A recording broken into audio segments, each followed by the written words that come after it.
Kembali bersama kami di Metro Siang dan kini kita masuk dalam segmen Hikmah Siang. Sungguh miris pemirsa, meski telah banyak negara mendorong penghentian perang di kawasan Timur Tengah, nyatanya Zionis militer Israel justru melebarkan wilayah penyerangan ke sejumlah negara. Lalu bagaimana seharusnya sikap kita menanggapi perang ini? Ustadz Muhbib Abdul Wahab, dosen pasca sarjana FITK UIN Syarif Hidayatullah, Jakarta akan memaparkannya dalam Hikmah Siang hari ini.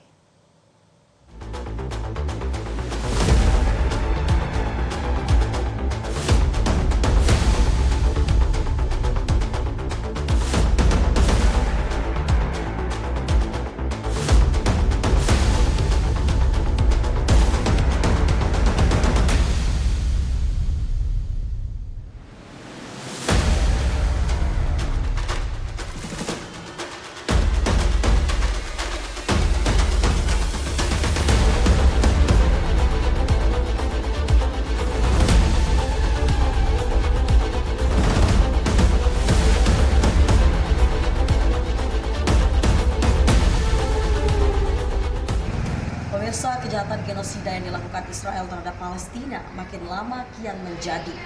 Tidak ada kata berhenti dari yang dilakukan oleh Israel dalam melakukan gencatan senjata dan menyerang rakyat-rakyat sipil yang ada di Palestina. Lalu selain gerakan melakukan genosida kepada Palestina, Israel juga kian melebarkan sayapnya untuk menyerang beberapa negara lainnya seperti Lebanon, Iran, dan juga negara lainnya yang memang berpotensi dilakukan penyerangan oleh Israel. Lantas, bagaimana Islam memandang hal ini? Untuk penjelasan lebih lanjut, kita akan langsung bertanya kepada Ustadz Muhbib Abdul Wahab.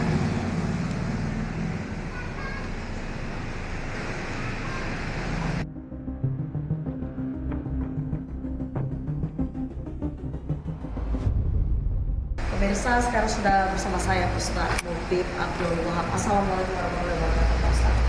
Waalaikumsalam warahmatullahi wabarakatuh. Selamat datang Mbak Amel di masjid kita tercinta Darus Saadah.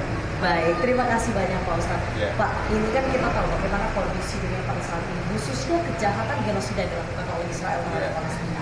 Begitupun pada saat ini Israel kian gencar untuk menyerang negara lainnya seperti Lebanon, Yaman maupun Iran. Lalu bagaimana pendapat Bapak? Ya, terima kasih atas pertanyaannya yang luar biasa. Saya melihat genosida masif dan luar biasa biadab yang dilakukan Israel ini telah melampaui batas-batas kewajaran dan kemanusiaan. Sudah hampir 1 tahun, tinggal 2 hari, genap 7 Oktober tahun yang lalu, dimulai namanya Badai Al-Aqsa dan direspon oleh Israel dengan tindakan agresif yang luar biasa keji, biadab. Karena apa? Karena Israel bukan hanya menyerang para pasukan perlawanan Hamas misalnya, tapi juga membunuh para anak, bayi, bahkan wanita dan orang-orang yang tidak berdosa. Selain daripada itu, infrastruktur bangunan di Gaza mungkin sudah hampir luluh lantah dengan tanah.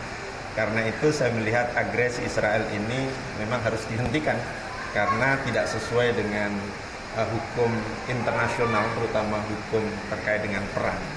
Selain daripada itu, saya melihat perang Israel melawan Hamas dan kemudian merembet melawan Hizbullah di Lebanon, melawan Yaman, Iran, ini memang kelihatannya sudah didesain sedemikian rupa. Saya melihat Israel ini merupakan bangsa yang sangat takabur, sangat sombong, biadab, dan merasa bahwa Israel itu dibela dan didukung mati-matian oleh sekutu, khususnya Amerika Serikat.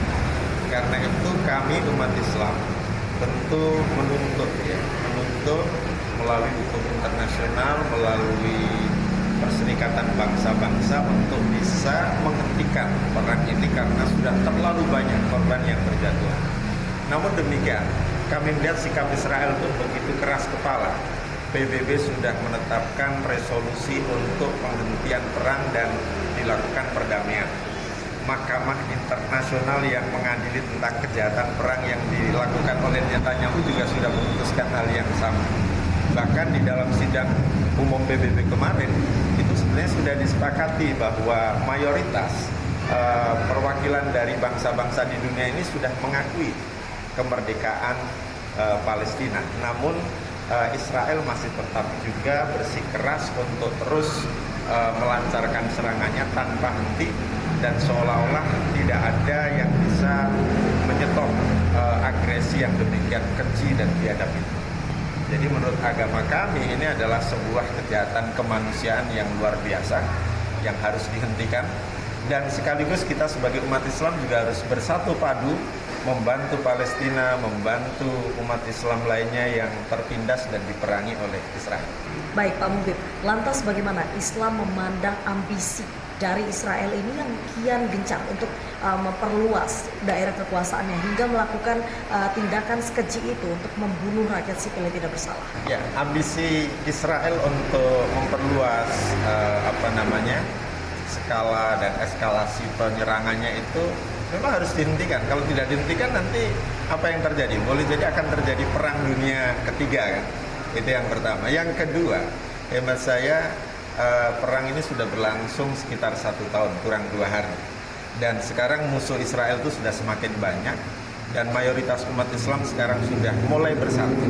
Hemat saya, kunci untuk bisa mengalahkan Israel, Zionis, Yahudi itu umat Islam harus bersatu padu, membantu saudara-saudaranya dengan bantuan yang bisa kita berikan, dan sekaligus mendoakan agar Israel sebagai bangsa yang terkutuk, bangsa yang terlaknat ini segera bisa ditundukkan dan dikalahkan. Karena apa yang dilakukan oleh Israel itu sendiri juga melanggar HAM. Karena itu pembukaan Undang-Undang Dasar kita itu kan mengamanahkan bahwa kemerdekaan itu adalah hak segala bangsa. Karena itu penjajahan di muka bumi ini harus dihapuskan. Nah, saya kira sikap kita misalnya pemerintah Republik Indonesia terhadap Israel itu sudah tepat, yaitu membela, mendukung perjuangan rakyat Palestina. Karena di dunia modern ini mestinya sudah tidak ada lagi penjajahan. Penjajahan harus dihapuskan karena tidak sesuai dengan kemanusiaan. Jadi menurut hemat saya umat Islam harus bersatu padu, membantu yang bisa dibantu, entah finansial, entah logistik, entah doa, dan lainnya. Sebab kalau bukan kita yang bantu, siapa lagi? Sementara Israel dibantu oleh negara-negara superpower, negara-negara besar gitu ya, yang notabene mereka permusuhannya terhadap Islam itu luar biasa besar. Dan saya melihat bahwa agenda Israel ini sebetulnya merupakan implementasi dari sebuah tesis yang dulu pernah disampaikan oleh Samuel Huntington, bahwa setelah Uni Soviet itu runtuh, maka rival utama Barat, rival utama Amerika dan sekutunya itu adalah Islam. Baik Pak, lantas kan sekarang ini tidak hanya umat muslim saja, bahkan banyak sekali saudara-saudara non-muslim di luar sana yang menyuarakan dukungan terhadap Palestina, bersatu padu dan juga membentuk solidaritas untuk menyuarakan Free Palestine. Lalu bagaimana pendapat Bapak mengenai hal ini? Ya, menurut hemat saya ungkapan Free Palestine itu bukan hanya semata-mata bentuk dukungan, tapi juga memang harus direalisasikan. Jika ada saudara-saudara kita yang sesama warga bangsa dunia ikut juga mendukung Palestina, itu memang sudah sewajarnya. Karena toh Palestina itu sendiri sebetulnya bukan hanya terdiri dari umat Islam. Di sana ada umat Nasrani, di sana ada umat-umat yang lain.